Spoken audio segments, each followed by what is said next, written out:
आपके साथ मैं हूं सुचेता कुकरेती और सवाल इंडिया का यह है कि भोजशाला का न्याय सत्य की जीत है या फिर यह किसी नई जंग की शुरुआत। वर्षों का इंतजार, सदियों के साक्ष्य और दशकों की कानूनी लड़ाई, आज धार की भोजशाला को लेकर जो फैसला आया है उससे न सिर्फ मध्य प्रदेश बल्कि पूरे देश की राजनीति और कानूनी लड़ाई में एक नया अध्याय दिख गया है। इंदौर हाई कोर्ट ने आज अपने फैसले में 3 बातें साफ साफ कही। पहली बात, अदालत ने माना कि भोजशाला परिसर पूरी तरह से हिंदू पक्ष का है, यहां सिर्फ पूजा होगी। दूसरी बात, मुस्लिम पक्ष का यहां कोई अधिकार ही नहीं है, अगर उन्हें मस्जिद चाहिए तो सरकार से अलग जगह की मांग करें। और तीसरी बात, अब लंदन के म्यूजियम में कैद वाग्देवी यानी मां सरस्वती की प्रतिमा को भारत वापस लाने का रास्ता भी साफ हो गया है। लेकिन सवाल यह है कि अगर सच्चाई वाकई दीवारों की नक्काशी बनकर रह जाए तो जरा अपने वजूद का ऐलान अगर करती रहे तो फिर इस सच को स्वीकार करने में हमें इतनी देर क्यों लग रही है? क्यों दशकों तक भोजशाला में मंगलवार को पूजा और शुक्रवार को नमाज का एक ऐसा समझौता थोपा गया? सवाल यह है कि क्या अयोध्या, काशी और मथुरा के बाद अब धार की भोजशाला के भी धार्मिक, कानूनी और राजनीतिक इफेक्ट्स दिखेंगे? मैं आपको ये 2 तस्वीरें दिखा रही हूं, ये भोजशाला के अंदर की तस्वीरें, अब जिसे लेकर ये पूरी कानूनी लड़ाई थी। अगर आप तस्वीरें देखेंगे तो आप इसे पहली नजर में देखते ही मानेंगे कि ये एक मंदिर की तस्वीर है, लेकिन इसी को लेकर विवाद था। अब इसके अंदर की तस्वीरें, जो मूर्तियां हैं, जो वहां पर प्रतिमाएं उकेरी गई हैं, उनमें कोई सवाल नहीं है और शायद इसीलिए कोर्ट का फैसला आया। लेकिन अब सवाल यह है कि इस फैसले के बाद क्या सत्य जीता है या फिर एक नई जंग की शुरुआत है? अब ये इसी पर आज मैं ये बड़ी डिबेट कर रही हूं, क्योंकि ये भोजशाला का जो मामला है बहुत लंबे समय से कोर्ट में था, लेकिन आज जिस तरह से कोर्ट ने कह दिया कि अब यहां पर नमाज नहीं होगी और हिंदू समाज की पूजा चलेगी, ऐसे में बहुत सारे सवाल अब उठ रहे हैं। मैं आपको जल्दी से एक रिपोर्ट दिखा देती हूं, उसके बाद सवालों के साथ शुरुआत करूंगी।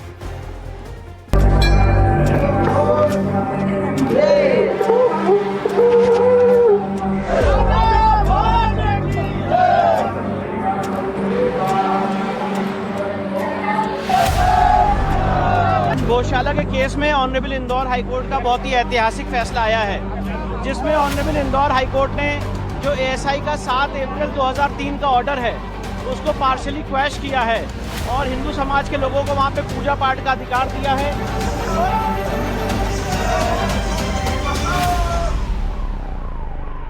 हाई कोर्ट के फैसले की पूरी समीक्षा करेंगे।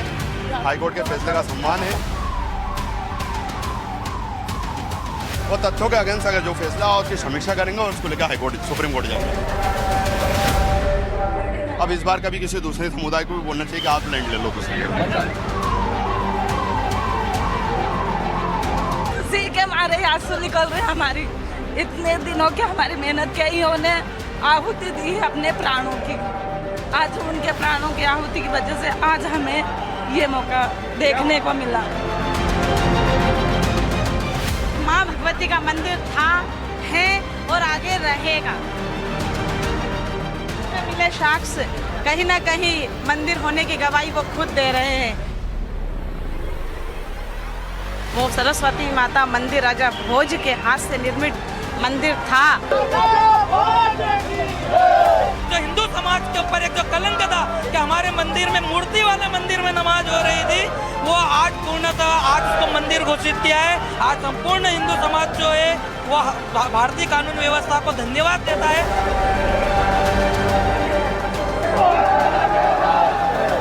मां के पावन मंदिर को माननीय उच्च न्यायालय ने सम्मान देते हुए मां के सम्मान में मंदिर घोषित किया है। हम माननीय उच्च न्यायालय का सम्मान करते हैं।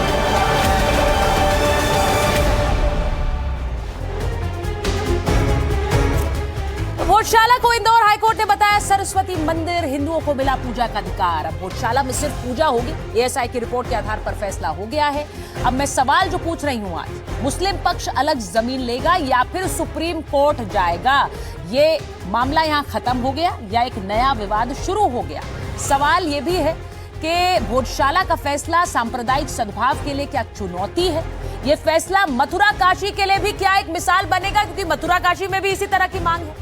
और ये भी कि भोजशाला के फैसले का राजनीतिक असर क्या होने वाला है। मेरे साथ जो मेहमान हैं मैं परिचय करा देती हूँ। मेरे साथ स्टूडियो में वरिष्ठ पत्रकार हर्षवर्धन त्रिपाठी जी जुड़ गए हैं। हमारे साथ अमितोष पारिक जी हैं, वीएचपी के प्रवक्ता हैं। आचार्य विक्रमादित्य धर्मगुरु हमारे साथ हैं। हमारे साथ यहाँ जुड़ रहे हैं मौलाना साजिद रशीदी साहब हैं, अध्यक्ष हैं ऑल इंडिया इमाम एसोसिएशन के। गुलाम सरवर साहब हमारे साथ हैं, मुस्लिम स्कॉलर हैं, लीडर पीस पार्टी के हैं। फाजिल अहमद साहब मुस्लिम स्कॉलर जुड़ रहे हैं बाहर से, और साथ ही जुड़ रहे हैं हमारे साथ फैज खान साहब। लेकिन मैं जरा सीधे पहले स्टूडियो में शुरुआत कर रही हूँ। एक फैसला आता है, हर्षवर्धन जी अगर आपके साथ शुरुआत कर लूं, एक फैसला आता है जो फैसला कोर्ट में बहुत लंबे समय तक चल रहा था। उसमें कोर्ट बहुत क्लियरली कहता है, क्योंकि ऐसे मामलों में हमने कई विवाद देखे, लेकिन पहली बार एक बड़ा क्लियर कट फैसला आया कि यहाँ मंदिर है, यहाँ पर एएसआई प्रोटेक्ट करेगा अब इसे, और मुस्लिम पक्ष चाहे तो अपने लिए अलग जगह मांग ले, उसके लिए वो कोर्ट भी जा सकता है। आपको लगता है विवाद खत्म हो गया या विवाद शुरू हो गया? देखिए, विवाद तो मुझे लगता है कि होना ही नहीं चाहिए था। और जिस जगह पर मूर्ति हो, हिंदू देवी देवता हो, हिंदुओं के प्रतीक हो, वहां क्या सचमुच सच्चा मुसलमान वहां नमाज कर सकता है? सवाल यहां से शुरू करना चाहिए। अच्छा। जो बेईमान होगा वही ये बात कहेगा कि वहां हम नमाज करें। ईमानदार मुसलमान ये नहीं कह सकता है। आप नहीं, मैं किसी के लिए नहीं कह रहा हूं।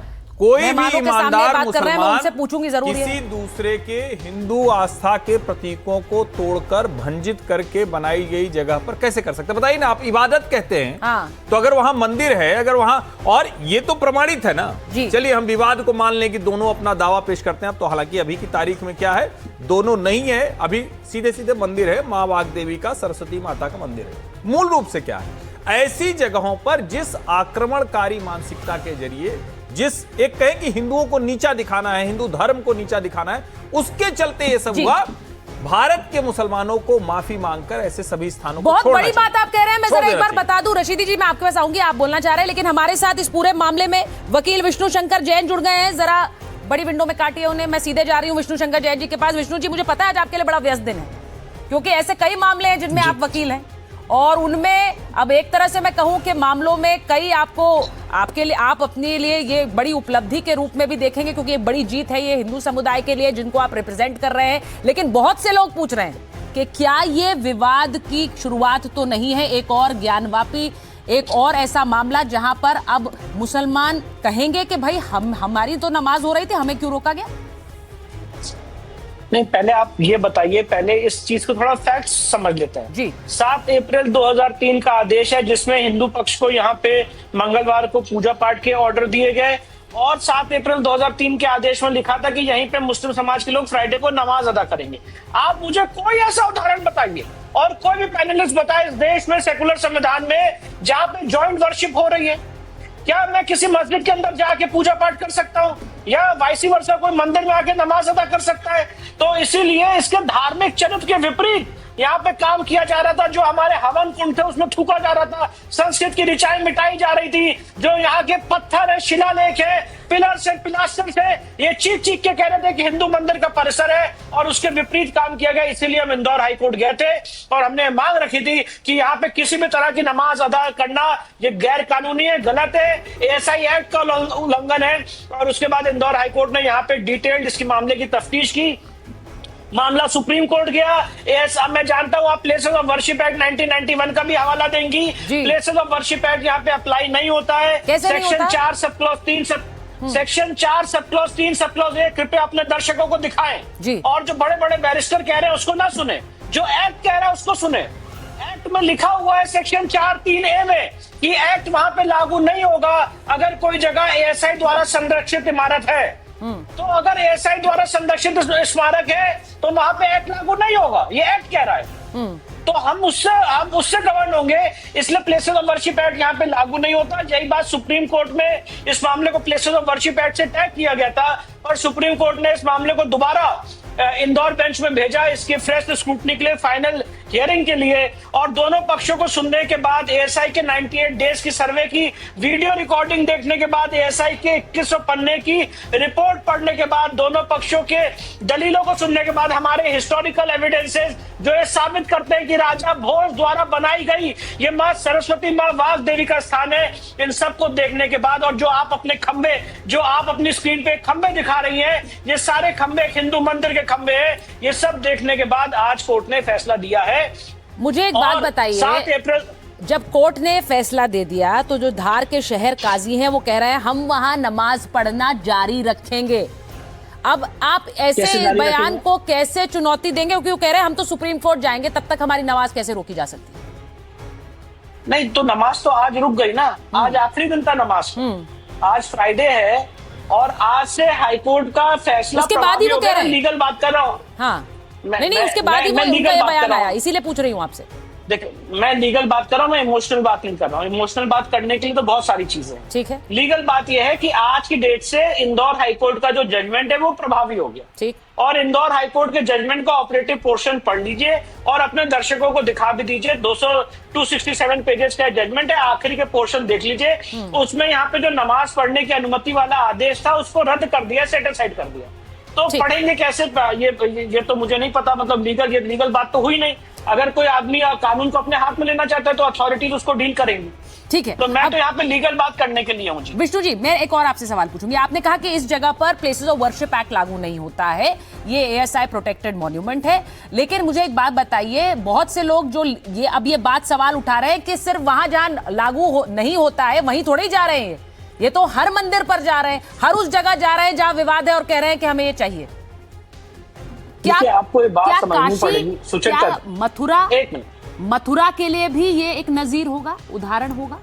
बिल्कुल बिल्कुल। मथुरा का जो पूरा डिस्प्यूट है वो एएसआई की परिधि में आता है, तो इस जजमेंट का जो इम्पैक्ट है वो मथुरा के केस में भी पड़ेगा, संभल के केस में भी पड़ेगा, जो अदीना मस्जिद कहा जाता है जिसको हम आदिनाथ मंदिर कहते हैं उस पर भी पड़ेगा, ताजमहल, कुतुब मीनार, अलग अलग केसेस में पड़ेगा, जितनी जगह एएसआई संरक्षित है। तो बिल्कुल इस जजमेंट का हमको बेनिफिट मिलेगा। दूसरी सबसे इंपॉर्टेंट बात है, आपने एक बात कही कि ये तो हर जगह जा रहे हैं जी जहाँ पे ऐसे डिस्प्यूट है। विरोधी कहते हैं ना? बात आपको हाँ मैं आपको एक बात कहना चाहता हूँ। अभी आपने अपने चैनल में जब पैकेज दिखाया तो आपने मेरी माताओं बहनों के वो आंसू दिखाए जो वो वहां पे आज उनके आंखों से बह रहे थे। ये सुचरिता जी, ये आज के आंसू नहीं है, ये पीढ़ियों दर पीढ़ियों का जो अत्याचार और अन्याय है आज उसको जो मिटाया गया है कोर्ट के माध्यम से, ये वो आंसू है। आप आज मेरे मंदिर परिसर में जाके मेरी मां वाघ देवी की मूर्ति को भंजित करते हो, उसको ले जाके ब्रिटिश म्यूजियम लंदन में रखते हो और उसके बाद मेरे ही परिसर में आके नमाज अदा करते हो, हमको बसंत पंचमी में पूजा पाठ करने की अनुमति नहीं देते हो। तो जो मां सरस्वती, मां वाघ देवी का स्थान है उसको मुक्त कराया गया है। जो लोग इतने दिनों से लड़ाई लड़ रहे हैं, ये वो आंसू है। मैं आपको बताना चाहता हूँ, जरा इस बात को समझिए कि क्या ये इमोशनल बात है, क्या ये आस्था के आधार पर बात है जो आज हम अपने स्क्रीन पर दिखा रहे हैं। पूरा का पूरा प्रांगण जो खिलजी ने यहाँ पे बर्बरता की, मेरे मंदिर को तोड़ा, मेरी मूर्तियों को तोड़ा, मेरी संस्कृति की रिचाई मिटाई, जो हमारी एक संस्कृति का एक ग्लोरियस पास था उसको भंजित कर दिया। आज क्या समाज में हम लोगों का हक नहीं है कि उसको वापस ले? और क्या यहाँ पे सिर्फ यही बात सुनी जाएगी बैरिस्टर साहब की, वंस अ मस्जिद ऑलवेज अ मस्जिद? क्या हमें संविधान में हक नहीं है बोलने का कि once a temple always a temple? एक बार अगर किसी जगह मंदिर की स्थापना हो जाती है तो समय के अंत तक मंदिर की रहती है।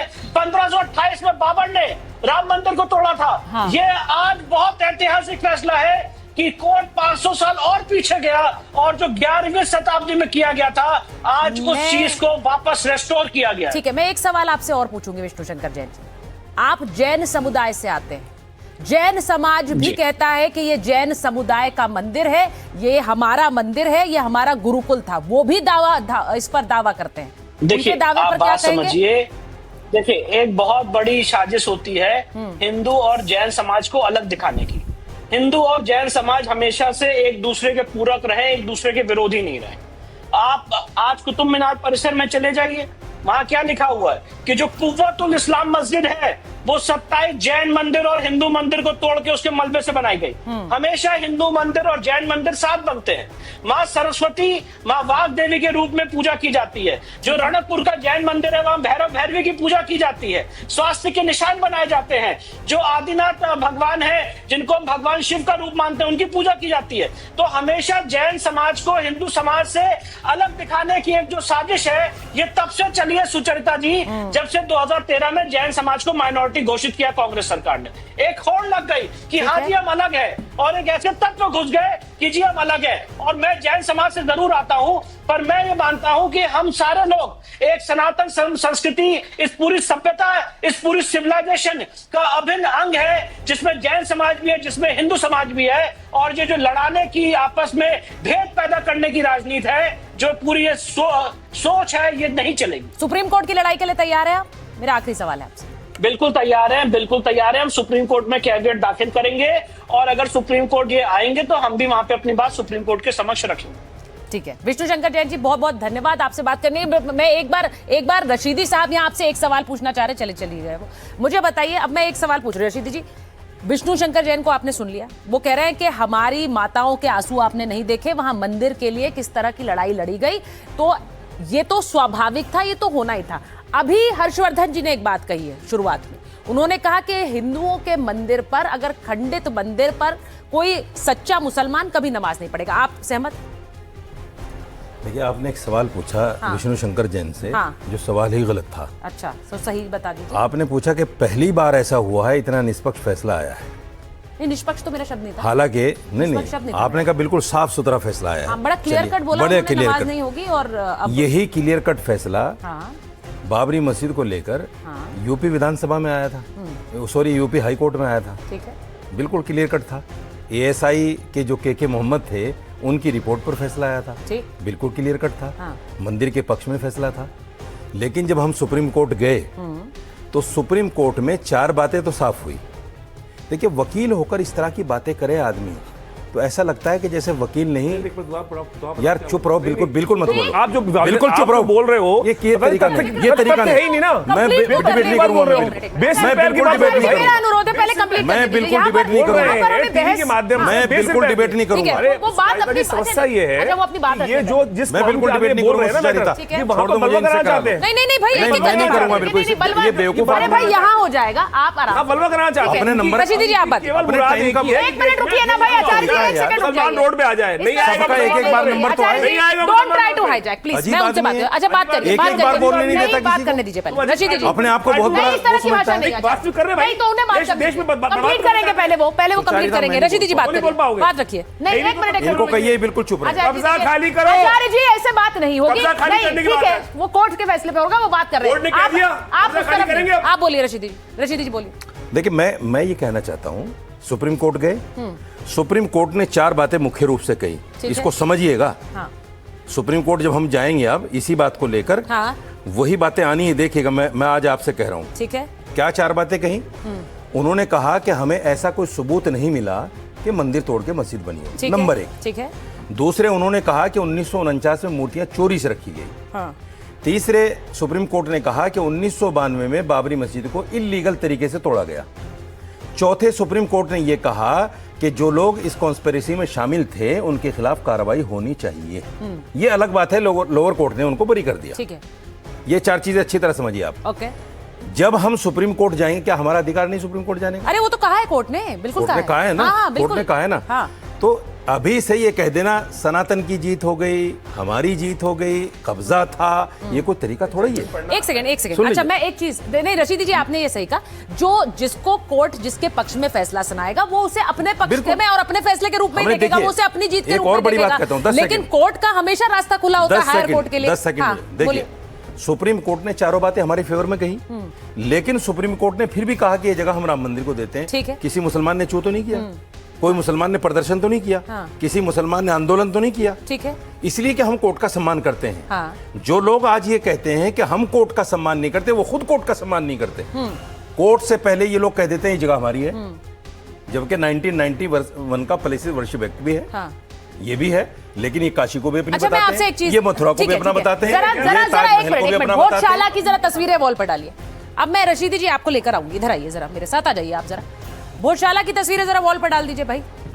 मैं जरा एक बार रशीदी जी आपसे बड़ा क्लियरली ये तस्वीरें देखकर, आप जरा इधर आइए और इन तस्वीरों को देखकर बताइए, इन तस्वीरों को देख, उधर उधर कैमरे की तरफ देखिए ना, इधर इधर इधर। हाँ, अब आप मुझे ये बताइए, ये तस्वीरों को देखकर जरा भोजशाला की अंदर की तस्वीरें दिखाइए प्लीज। उन तस्वीरों को देखकर क्या आप ये कह पाएंगे, अंदर की तस्वीरें चलाइए प्लीज, उनको देखकर आप क्या कह पाएंगे कि ये एक मंदिर नहीं है?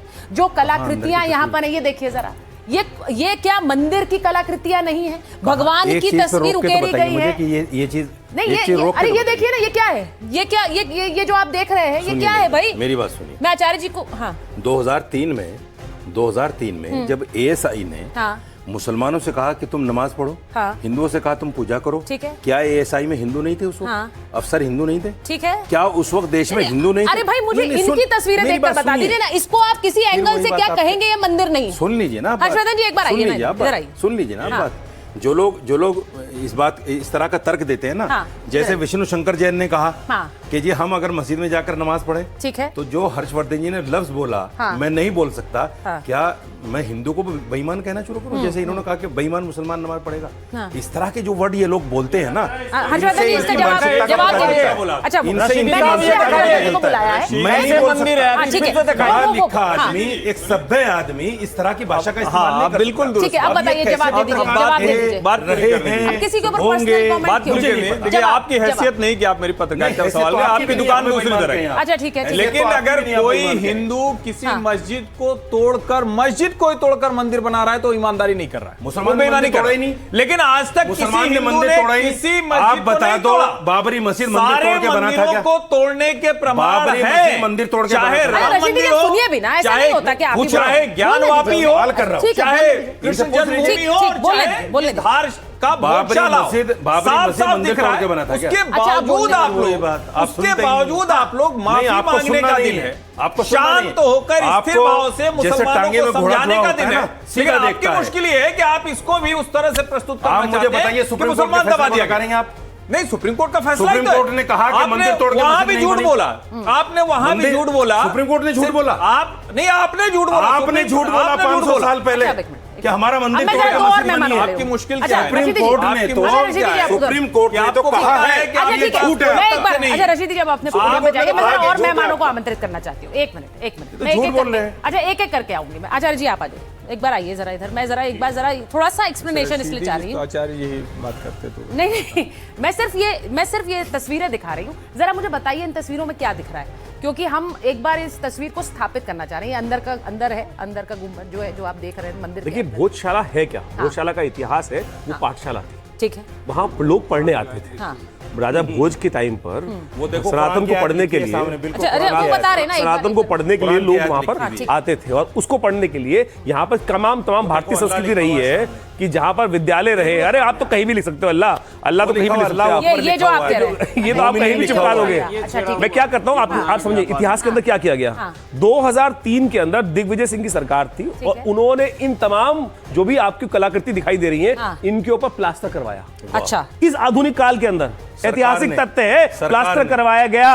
कांग्रेस सरकार ने इन तथ्यों को छुपाने के लिए इनके ऊपर प्लास्टर करके इनको छुपाया गया। एएसआई के द्वारा ये जबरदस्त कार्य कराया गया, और ये पूरे के पूरे फैक्ट लिखे हुए हैं इन लोगों की सरपरस्ती प्राप्त करने के लिए। ये एक के बाद एक फैक्ट है, ये समझ नहीं रहे हैं। अंग्रेजों की किताब देखो, और तो खिलजी के टाइम पर अमीर खुसरो की जो पुस्तक है उसके अंदर वर्णन लिखा है, वर्णी के वो किताब में वर्णन लिखा है कि हमने ये मंदिर तोड़े। उनको मानने को तैयार नहीं। ये अब ये मैं सर्वा जी आप लोग आ जाइए। ऐसी कोई किताब नहीं है। बोलिए।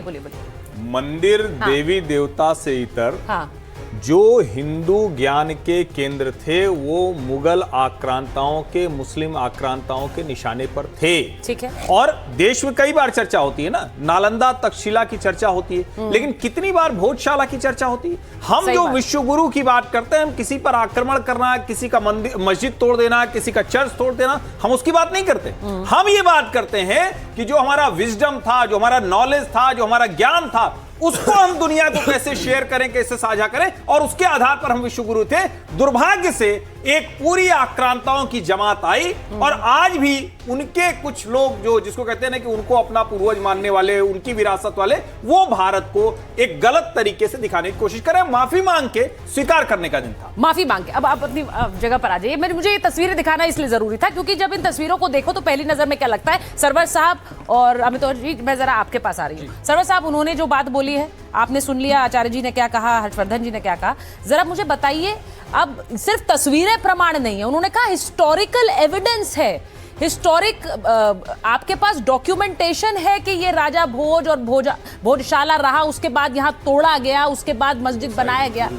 बताइए बताइए सरवर साहब। वो एक मीम वायरल होता है हमेशा, ये सब क्या देखना पड़ रहा, अच्छा है कि मैं अंधा हूँ। मुझे लगता है ये सब चीज़ अब कोई मायने नहीं रखता है। जहाँ एसआई अपना काम कर चुकी, कोर्ट काम कर चुका, तमाम चीज़ें अब हो चुकी हैं, अब मैं उस दीवार को देखकर कहूँ कि ये मस्जिद है, मंदिर है, मुझे लगता है मेरा कद ऐसा अब है भी नहीं। ठीक है, आपका चैनल बहुत बड़ा है, इस प्लेटफॉर्म से बड़े लोग अपनी बात रखते हैं, लेकिन मैं अब इसमें कुछ कहना नहीं चाहता। मैं एक बात कहना चाहता हूँ, चूँकि मैं टीवी पर आता हूँ तो मुस्लिम स्कॉलर की हैसियत से आता हूँ, तो अपने समाज को कुछ सलाह देना चाहता हूँ इस चैनल के माध्यम से। प्लीज। और मेरी सलाह ये है, हाँ। अभी रशीदी साहब भी कह रहे थे कि सुप्रीम कोर्ट जाएंगे, मेरी सलाह है कि न जाएं। अच्छा। वक्त बर्बाद मत करें कोर्ट के पास बहुत काम है, देश में बहुत सारी चुनौतियां हैं।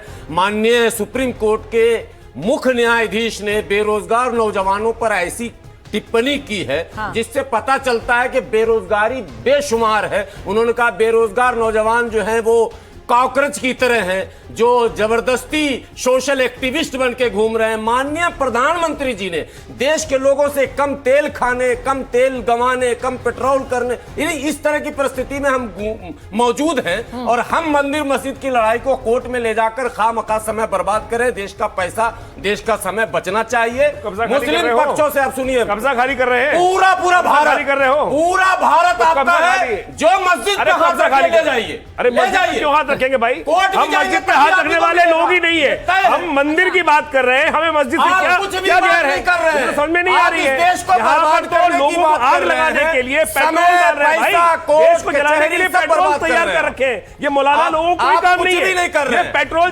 देश के मुसलमानों पेट्रोल को साफ साफ समझ में आ रहा है। पूरे विश्व को आग लगाने के लिए कौन तैयार है? कौन सी कौम तैयार है? पूरा देश देख रहा है, पूरा विश्व देख रहा है इस प्रकार की स्थिति को। आपने हमें तो मैं आपके पास आ रही हूँ, करी है, हाँ। तो देश की आगे आप लोगों की वजह से देश का ये हाल हो गया। अब मैं यही तो कह रही थी, मैं यही कह रही थी। एक सेकंड, मतलब नहीं है, सड़क, बिजली, पानी। अभी ईरान में कहाँ पहुंच गए आप? एक मिनट, डाइवर्ट मत करिए आचार्य जी। मैं अमितोष जी के पास जाऊँ, बाकी मेहमान भी। अमितोष जी बताइए, अब देखिए बार बार ये जब मुद्दा आता है, मैंने अभी विष्णु जी से भी यही पूछा, अब इसको लेकर एक प्रेसिडेंस जो हम कहते हैं कानून की भाषा में, यानी कि ये एक उदाहरण के रूप में पेश किया जाएगा और मामलों में भी कि देखिए कोर्ट ने यहाँ फैसला सुनाया, तो क्यों ना बाकी चीजें, बाकी जगहों पर भी ये फैसला सुनाया जाए। इसका सीधा मतलब मुसलमान पक्ष ये कहता है कि कितनी ऐसी जगह हैं जहां विवाद है। अब मोहन भागवत जी, क्योंकि आप वीएचपी से आते हैं, उन्होंने खुद कहा था कि भाई अब हर मस्जिद के नीचे मंदिर मत तलाशिए। बहुत बहुत धन्यवाद जी। देखिए, सबसे पहली बात तो मैं कोर्ट के ऊपर में आता हूँ। हाँ। ये अधिकार जीता जाता है और हक मांगा जाता है, तो ये अधिकार की जीत हुई है, हक की जीत नहीं हुई है। दूसरी बात, it's reclaiming of culture of Hindu, it's reclaiming culture of Bharat, reclaiming culture of Sanatan. तो उसमें कहां पर अधिकार की और हक की बात हो गई? हमारा देश है, हमारा मंदिर है, हमने वहां पे अधिकार मांगा, हमें अधिकार मिला। तो मुझे लगता है सौहार्द बिगाड़ने वाले लोगों को ये बात समझनी चाहिए। अब आपके सामने बोला कि माननीय सर्वोच्च न्यायालय ने राम जन्मभूमि केस के अंदर में कहां पर 4 बातें लिख दी। मैं आपके माध्यम से इनसे चैलेंज करके पूछता हूं, पैरा बताइएगा और पेज बताइएगा। क्यों? क्योंकि मैं आर्कियोलॉजिकल सर्वे ऑफ इंडिया की रिपोर्ट पढ़ के आपको एक चीज क्लेम करता हूं। सुप्रीम कोर्ट का वर्डिक्ट ही पढ़ दीजिए। अच्छा, कंप्लीट। मैं आचार्य जी को, सर्वर जी आप तो ऐसा नहीं करते हैं ना, एक बार हाँ, आप दोनों के बीच में नहीं। अरे एक मिनट, उन्हें बोलने दीजिए ना रशीदी जी, दिस इज नॉट नाइस। यही दिक्कत है। बोलिए हमें तो मेरी इच्छा होगी वो बोलूंगा जो कंप्लीट। हाँ। The Honorable High Court, in order to get sufficient archaeological evidence on issue involved, whether there was any temple or structure which was demolished and mosque was constructed on the disputed site, as states on page number 1 on 5, वहां साफ तौर से para 272 page में लिखा हुआ है कि मंदिर तोड़ के मस्जिद बनाई गई 50 पिलर। ये तो आगे राम जन्मभूमि की बात, लेकिन हमेशा दिक्कत क्या है? किसका बयान पढ़ रहे हैं? अरे के मोहम्मद का बयान पढ़ रहे हैं, हम सुप्रीम कोर्ट की बात कर रहे हैं, जिसे सूरज छिपने की जगह सूरज निकलने की। वो ऐसा तो नहीं है कि वो झूठ बता रहे हैं। वर्डिक्ट जो आया 2019 का, उसमें सुप्रीम कोर्ट ठीक है, तो आप सही कह रहे हैं, आप सही कह रहे हैं, लेकिन उन्होंने ऐसा तो नहीं है कि झूठ बता रहे हैं, वो कह रहे सुप्रीम कोर्ट का, वो अपनी बात कह रहे हैं। ठीक है, दिक्कत क्या है? अच्छा ठीक है ना, अभी आप यहाँ बोल रहे थे, बीच में बोला, आप खुद बीच में बोल रहे थे। आप बिल्कुल सही कह रहे हैं वो रशीदी जी। नहीं, अरे अभी बीच में बोलेंगे, डिबेट नहीं करेंगे। रशीदी जी दिस इज नॉट आप मेरे बीच में नहीं बोलेंगे। मैं सभ्य तरीके आप मेरे नहीं, आपका नहीं, उनको बात कंप्लीट करने दीजिए, फिर आप बोलेंगे। नहीं, सभ्य तरीके से कह रहा हूँ, जजमेंट पढ़ ठीक है अमितोष जी, हाँ बोलिए आप बोलिए। जजमेंट पढ़ दीजिए। अमितोष जी बोलेंगे। नहीं, अमितोष जी बोलेंगे please, everyone. Amitosh, thank you so much. तो सबसे पहले आर्कियोलॉजिकल सर्वे रिपोर्ट थी, उसके अंदर में बात मानी गई, मंदिर तोड़ के मस्जिद बनाई गई, 50 पिलर का जिक्र आ गया। सुप्रीम कोर्ट ने जजमेंट दे दिया, आपको अधिकार दिया कि आप वहां पर जाके लैंड ले लीजिए। आज तक तो आप बाबरी मरी नहीं, बाबरी बनाते हैं हुमायूं कबीर की वहां पर बंगाल में जाके। अब आती दूसरी बात, once a temple is always a temple. ये justice Mayank Kumar Jain in 1991 Krishna Janmabhoomi case के अंदर में ऑब्जर्व कर चुके हैं। दूसरी बात, रिलीजियस कैरेक्टर कभी भी टेंपल का चेंज नहीं होता if it was a demolition.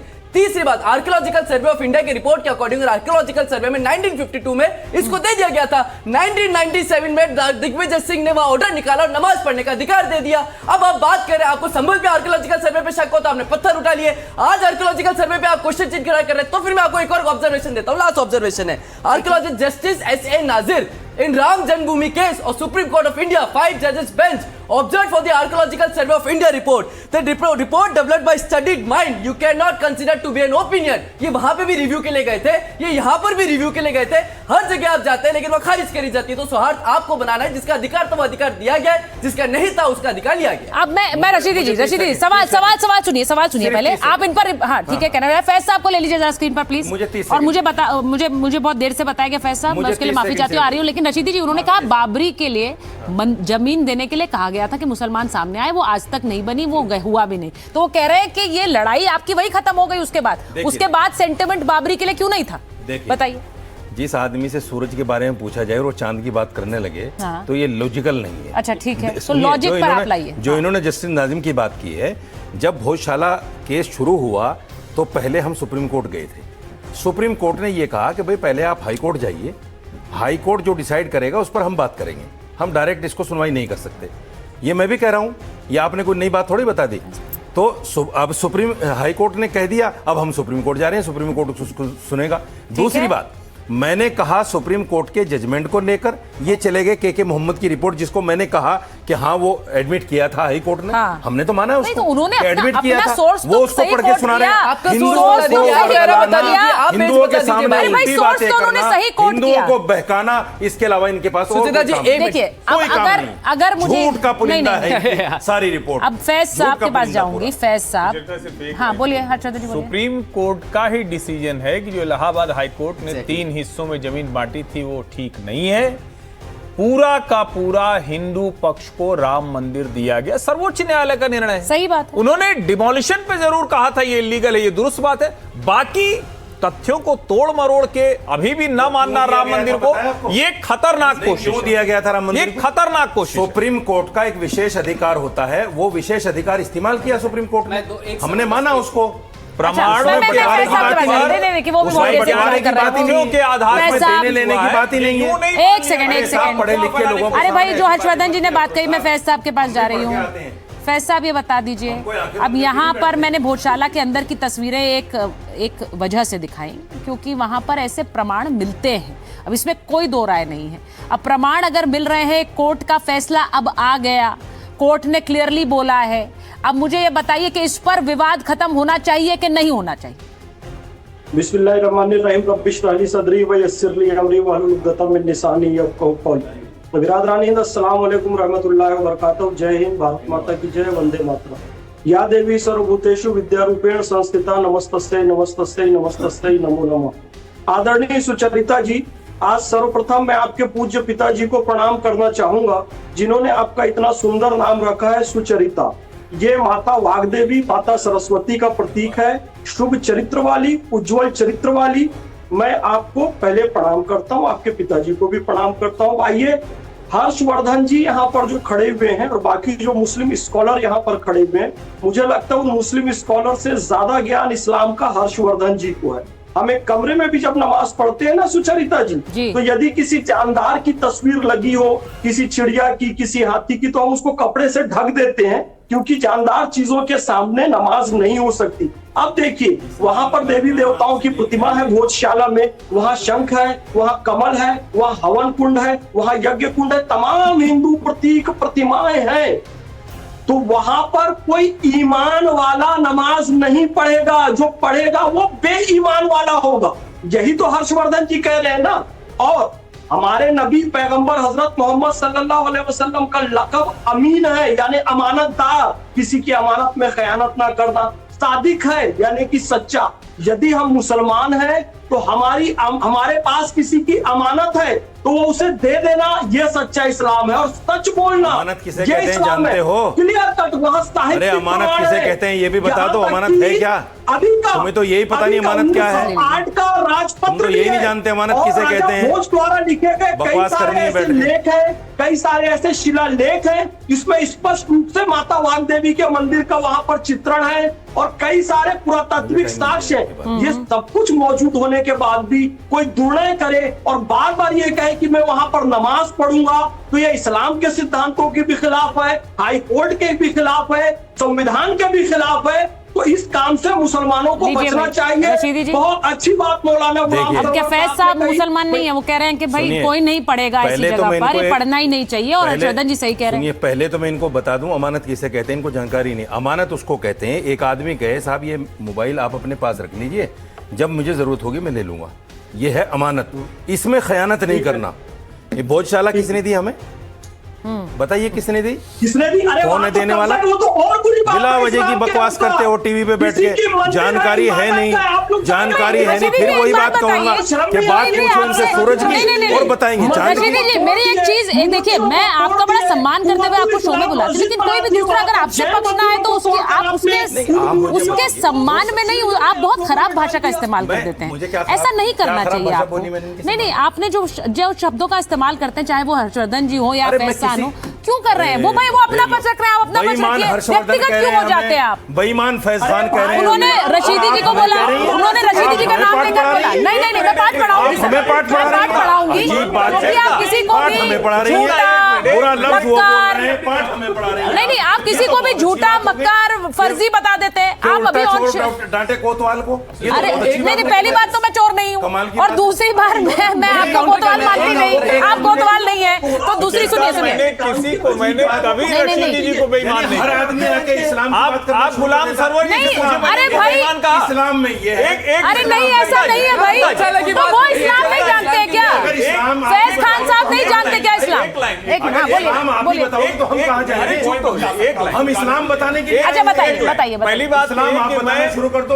इस्लाम फैज खान बताना शुरू करते हैं। इस्लाम जो है आचार्य जी बताना शुरू करते हैं। भाई कोई नहीं बता रहा। हर्षवर्धन जी ने कमेंट के जवाब मैं नहीं बताऊंगा। मैं इस्लाम नहीं बताऊंगा, मुझे इस्लाम पता भी नहीं, के बारे में पता नहीं। अब पुराण क्या कहते हैं? अच्छा सुन लीजिए ना भाई रशीदी जी, क्या कहते हैं उनके बारे में पता। अरे आप चुप। गीता क्या कहती है उनके बारे में आप कर रहे हैं, ये भी रशीदी जी देखिए ये सही नहीं है। रशीदी जी देखिए ये सही नहीं है। आप दूसरे को, रशीदी जी मैं बड़ा क्लियरली बोलती हूँ, आपके बगल में सरवर जी भी खड़े हुए हैं, वो इनसे सहमत नहीं है, लेकिन वो दूसरे को बोलने देते हैं। आपकी तरह नहीं है कि दूसरे को बोलने नहीं दे। मैं इस तरह की डिबेट के सख्त खिलाफ हूं कि दूसरे को आप बोलने न दें। पक्ष तो रखेंगे वो, आप उनके खिलाफ बोलिए। मैंने आचार्य जी को भी रोका। अभी आपको इतनी दिक्कत हो रही थी कि आचार्य जी बोल रहे थे आगे, और अब आप सबके समय में घुस जा रहे हैं और बोल रहे हैं। नहीं रुकिए, कर रहे हैं आप कर रहे हैं वो। आचार्य जी को मैंने रोका, वो चुप हुए तो मैंने बोलना शुरू किया। पहली बात तो मैं किसी को भी बेईमान या कोई भी टिप्पणी कभी नहीं करता। माफी मांग लीजिए। आज तक की डिबेट माफी मांग लीजिए। लेकिन साजिद रशीदी अभद्र व्यक्ति माफी मांग लो भाई साहब। मैंने इनको कुछ कहा नहीं, भाई साहब इनका तरीका है, ये इनका तरीका को बेईमान कहा। सवाल ये है कि क्या अगर फैज खान बता रहे हैं या कोई भी व्यक्ति कहेगा, मैंने जो सुना इन्हीं लोगों कि अगर आप किसी भी दूसरे धर्म के, किसी भी दूसरे के आस्था स्थल पर, उसको तोड़ी हुई जगह पर ये कुछ भी ऐसा करते हैं तो ईमानदारी नहीं, बेईमानी है। हाँ। अब क्या वो उसमें खुद को शामिल कर रहे हैं? नहीं गलत। ये क्या खुद को शामिल कर रहे हैं? मैंने तो इनको कहा नहीं। क्या एएसआई को बेईमान समझते हैं आप? एएसआई को बेईमान समझते हैं आप, जिसने 2003 में ऑर्डर किए? एएसआई बेईमान थे? नहीं कतई अब पता नहीं आप कहां से कहां पहुंच गए। बेईमान का मतलब भी नहीं पता है। लास्ट वर्ड भाई सरवर साहब फैसला पढ़ा है कि आपको दिग्विजय सिंह सरकार ने ऑर्डर किया। मैं एक हाँ, बात एक साहब सरवर साहब वो फैसला। मैं बोल लेता हूँ फिर फैसला। हाँ बोलिए बोलिए। बोलना इसलिए जरूरी है, देखिए ठीक है इस्लामिक धर्म के जानकार होते हैं, हिंदू धर्म के भी जानकार होते हैं, हाँ। लेकिन धर्म किसी की निजी प्रॉपर्टी नहीं है। ठीक है, कोई धर्म किसी की प्रॉपर्टी नहीं है, सब स्वतंत्र है धर्म को पढ़ने के लिए, समझने के लिए और बोलने के लिए। सही बात। ठीक करने के लिए नहीं, उल्टा तर्जुमा मतलब अगर नहीं ये भी बोलते किसी की प्रॉपर्टी अगर उन्होंने कहीं पढ़ा है तो कोर्ट कर दिया कि ये आजादी है। बड़ी बात कह रहे हैं सरवर साहब, बड़ी बात कह रहे हैं। मैं हाँ ये सवाल आपका आप उन्हें भी नहीं ये सवाल बोलने सही देंगे। अब ये सवाल आपको वही करना सवाल था जो आपने दूसरा कर दिया। यही पूछना था कि आपने ये सोर्स कहां से लिया, ये पूछ सकते हैं, इसका अधिकार। लेकिन एक लाइन की बात, एक लाइन की केवल बात है, सबका सम्मान करते हुए मैं एक बात पूरे देश से कहता हूं, जितने हिंदू भाई हैं, बड़े भाई तो हिंदू ही है ना, देश में बहुसंख्यक हैं, उनका देश है, हमारा भी देश है, लेकिन वो बड़े हैं, वो शासक हैं, आदेश उनका ही चलता है। उनको कम से कम अच्छी बात कहते कहते अब इस तरह की बात इस बात को मानना पड़ेगा कि देश विश्व गुरु भी वही बनाएंगे।